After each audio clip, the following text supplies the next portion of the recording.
Pemirsa, kelompok kriminal bersenjata membakar bangunan puskesmas distrik Kiwirok yang tengah direhabilitasi.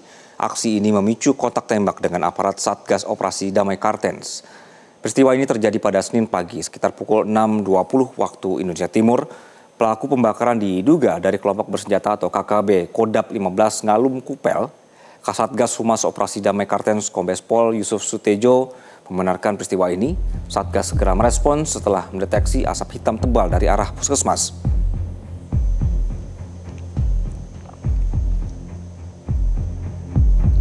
Saat menuju lokasi, personil Satgas dihadang tembakan oleh KKB di sekitar SMA Negeri Kiwirok, bangunan yang juga dibakar 2 hari sebelumnya.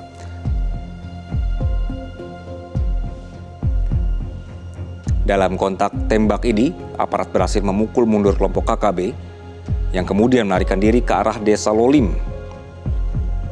Dari hasil penyisiran, 1 unit bangunan puskesmas yang sedang direhabilitasi dan juga rumah dinas tenaga kesehatan hangus terbakar. Untuk mengantisipasi adanya serangan susulan, aparat gabungan TNI Polri kini menetapkan status siaga 1 di seluruh pos di distrik Kiwirok.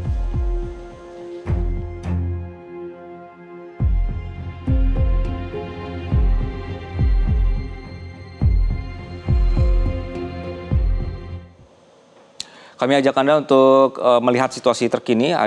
Sudah bergabung bersama kami Brigjen Pol Dr. Faisal Ramadhani, Kaops Damai Kartens. Selamat siang, Pak Faisal. Situasi terkini bagaimana di sana? Selamat siang.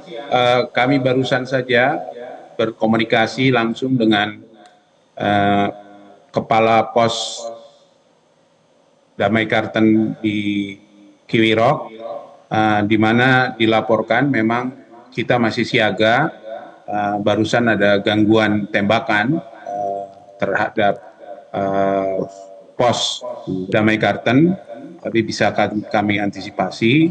Jadi memang situasi di sana masih siaga 1. Demikian. Oke, dari lokasi yang terbakar kan kalau dari informasinya ini puskesmas begitu ya Pak ya? Ada korban di sini dari warga? Kalau korban tidak ada, jadi disampaikan bahwa ini adalah puskesmas baru yang baru dibangun. Sementara puskesmas lama itu posisinya ada di dekat pos Damai Kartens, dekat bandara, tapi itu sudah terbakar habis di kejadian serangan di September 2021. Sementara yang bangunan yang baru terbakar kemarin itu yang baru dibakar tapi tidak sampai habis, itu adalah bangunan yang baru untuk mengganti puskesmas yang sudah habis terbakar sebelumnya. Oke, lokasi yang terjadi kontak tembak ini, Bapak, ini sebenarnya wilayah dekat permukiman atau seperti apa kondisinya? Ya, kalau wilayahnya agak jauh dari permukiman, beberapa ratus meter, akan tetapi memang situasi di Kiwirok sendiri memang bukan daerah yang cukup ramai, akan tetapi memang untuk warga sekarang ini sedang berkumpul di beberapa tempat untuk kita amankan demikian. Oke, Pak, ini kan tadi sudah disebutkan statusnya siaga 1 begitu ya Pak ya. Dampaknya berapa area yang kemudian akan terus dijaga atau disterilkan Pak? Ya, 1 distrik Kiwirok itu Mas. 1 distrik ya? Oke, untuk warga sendiri berarti sudah dievakuasi Pak yang berada di distrik ini?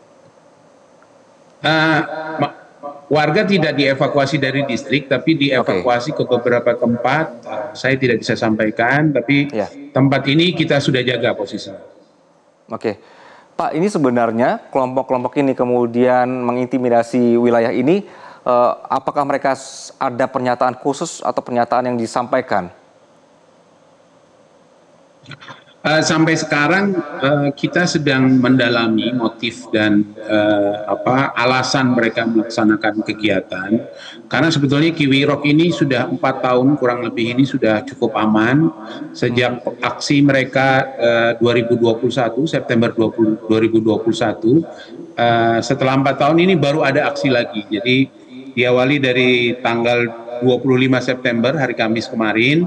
Ada penyerangan terhadap teman-teman TNI, kemudian hari Jumat tanggal 26 September ini ada penyerangan terhadap pos operasi Damai Kartens, kemudian juga pembakaran terhadap SMA Negeri Kiwirok di Desa Sopamikma, dan yang kemarin itu ada aksi pembakaran terhadap puskesmas.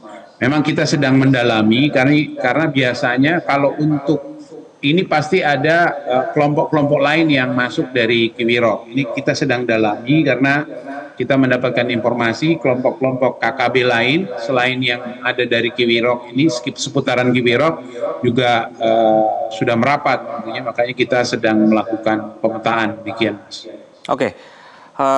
Ini yang boleh di-share ke publik aja ya Pak ya, dari hasil pemetaan tim yang di lapangan bahwa kelompok ini memang akan masuk di wilayah Kiwirok atau memang mereka hanya berusaha untuk membuat intimidasi saja Pak, sifatnya permanen atau temporer?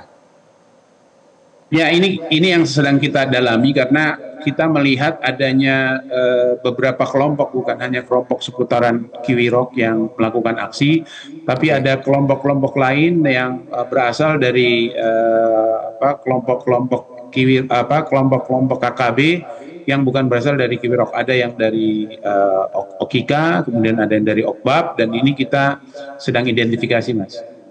Baik. Kaops Damai Kartens, Brigjen Pol Dr. Faisal Ramadhani, terima kasih Pak untuk penjelasannya di siang hari ini.